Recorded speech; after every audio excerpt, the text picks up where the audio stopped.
Bismillahirrahmanirrahim. Assalamualaikum warahmatullahi wabarakatuh. Bagaimana kabarnya hari ini anak-anakku semuanya? Mudah-mudahan sehat semuanya ya. Bismillah, alhamdulillah, Allahumma sholli ala Muhammad wa ala ali Muhammad. Alhamdulillah, kemarin kita sudah mengikuti PH, melaksanakan PH untuk tema 1. Dan hari ini kita akan memasuki tema kedua dengan judul Persatuan dalam Perbedaan. Sudah dapat bukunya ya semuanya ya? Insyaallah sudah dapat. Nah, kemudian yang akan kita bahas pada pertemuan kali ini di subtema 1 ya, di halaman pertama. Pembelajaran pertama, rukun dalam perbedaan. Ya, apa yang akan kita bahas? Yang akan kita bahas yang pertama, makna proklamasi kemerdekaan bagi bangsa kita, bangsa Indonesia.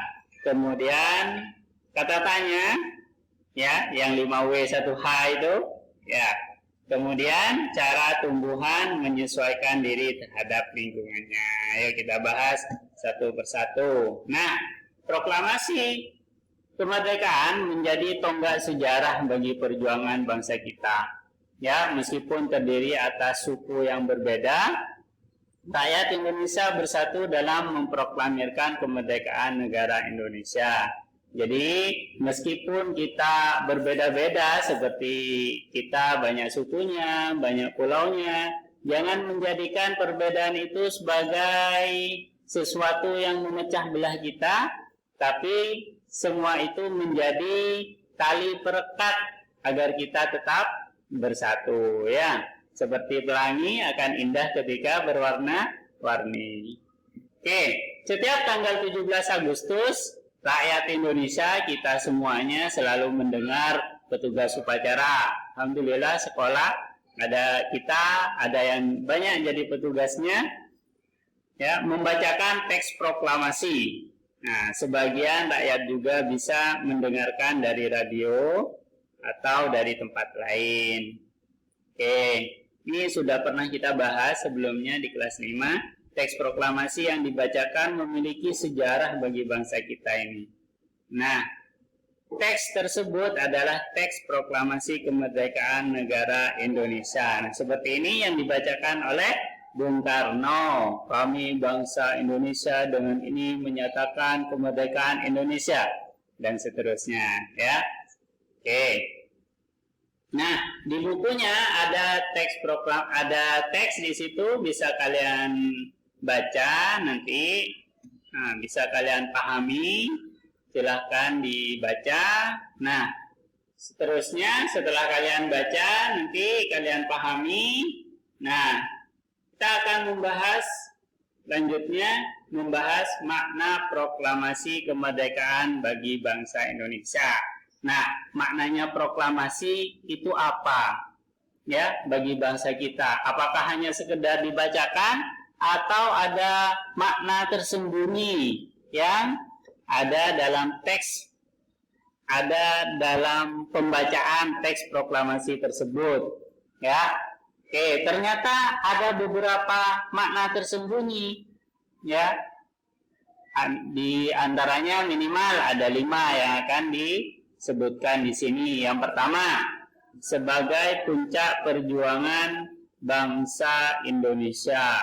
Nah, bangsa Indonesia telah dijajah bertahun-tahun oleh negara-negara Eropa sampai ke Jepang, ya. Jadi yang tukang jajah itu negara Eropa ya. Oke, penduduk dengan latar belakang yang berbeda bersatu untuk melawan penjajah. Alhamdulillah, dengan penjajahan kita bisa bersatu. Yang dulunya berpecah belah, kita bersatu ya. Proklamasi kemerdekaan merupakan hasil dari perjuangan para pahlawan. Oke, bagus ya. Saya harapkan semuanya jadi pahlawan di era masa kini. Oke, mana yang kedua? Pengakuan kepada dunia luar. Nah, dengan membacakan teks proklamasi tadi, Indonesia mengumumkan bahwa Indonesia sudah merdeka. Nah, Indonesia sudah merdeka. Nah, ini harus diakui oleh negara kita sendiri, yang disebut dengan de facto, diakui oleh negara kita sendiri, dan diakui oleh negara-negara lain. Nah, itu istilahnya de jure. Ya. Bisa nggak Indonesia merdeka kalau nggak diakui negara lain? Ya bisa, bisa saja. Tapi kalau nggak diakui negara lain ya tetap dijajah. Jadi harus diakui oleh negara sendiri dan juga diakui oleh negara lain. Oke. Yang ketiga, menaikkan martabat bangsa. Jadi Indonesia akan lebih dihormati, itu ya. Pembacaan teks proklamasi memberikan pesan pada negara lain bahwa Indonesia adalah negara yang bebas dari penjajahan, negara yang memiliki martabat dan negara yang mandiri. Jadi tidak didikte oleh negara-negara lain lagi, ya.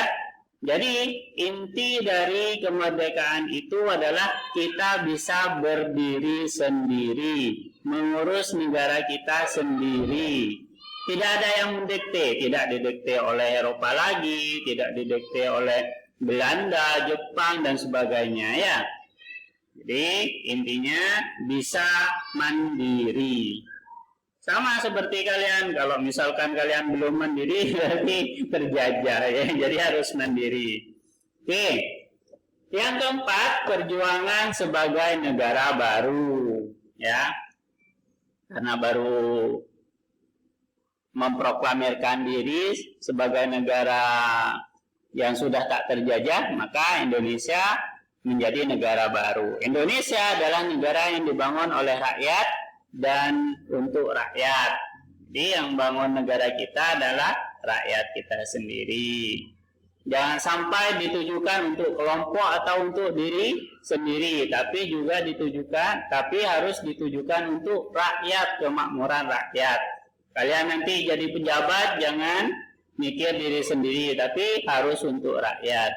Negara Indonesia adalah negara mandiri yang tidak bergantung kepada negara lain. Nah, jangan sering-sering ekspor, jangan sering-sering impor, ya, agar kita tidak selalu tergantung. Perbanyak ekspor, ya.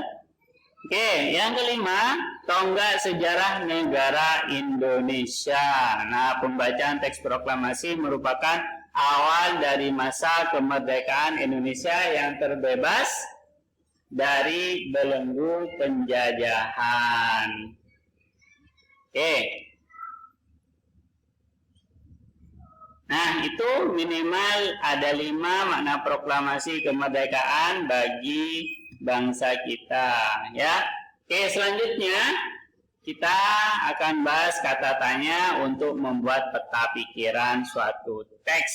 Ini sering kita bahas juga di kelas 5. Peta pikiran dapat dibuat dengan menggunakan kata tanya. Nah, kata tanyanya seperti yang ini. Berikut adalah kata tanya beserta fungsinya yang digunakan untuk membuat peta pikiran.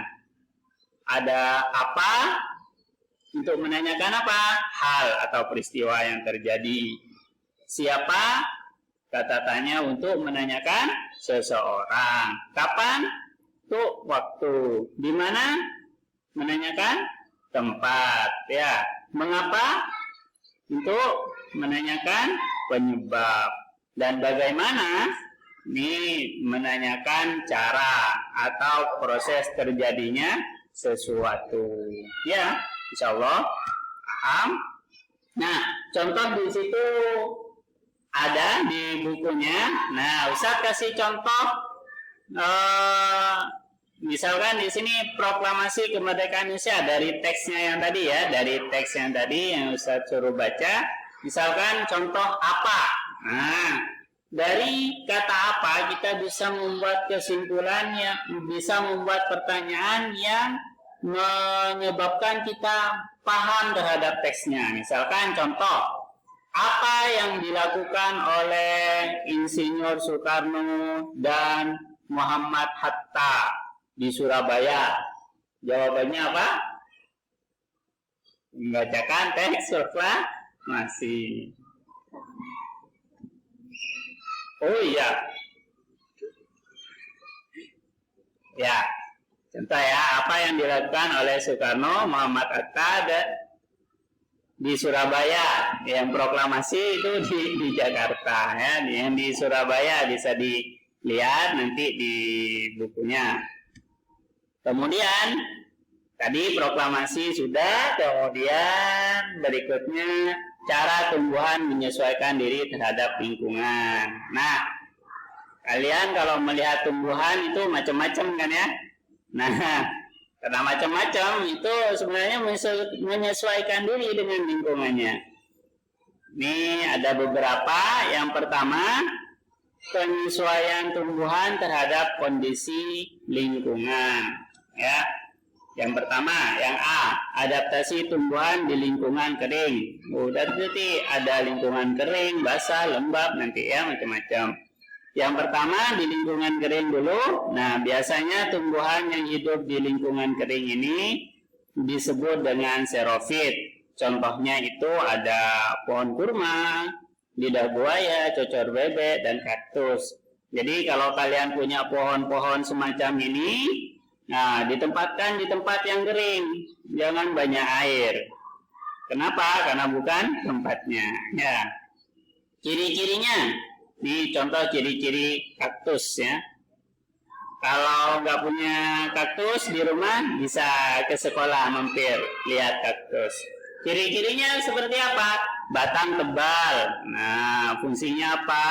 Untuk mengisi banyak cadangan air. Daunnya termodifikasi menjadi duri. Jangan dipegang ya. Permukaan batang berlapis lilin untuk mengurangi penguapan. Kemudian yang terakhir, akar sangat panjang untuk mencari sumber air. Oke. Yang B, adaptasinya, adaptasi tumbuhan di lingkungan berkadar garam tinggi. Yang asin-asin ya biasanya ini tumbuhan apa ini? Tumbuhan bakau. Ya.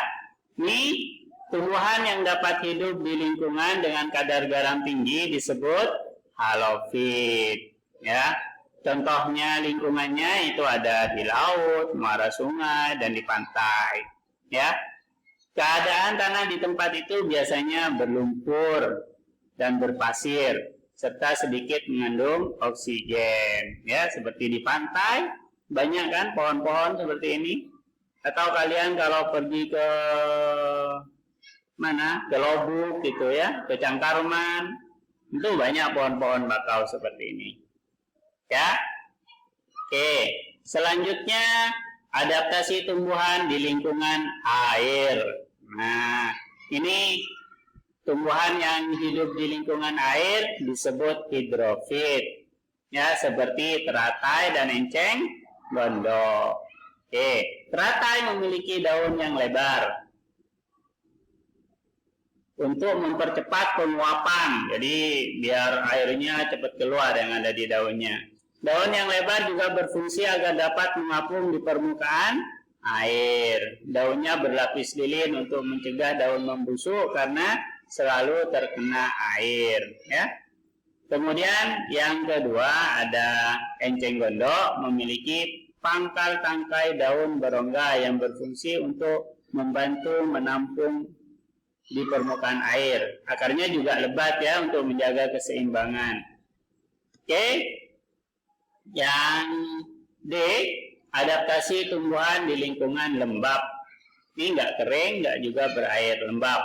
Tumbuhan yang dapat hidup di lingkungan lebat disebut hygrofit, seperti begonia dan tumbuhan paku.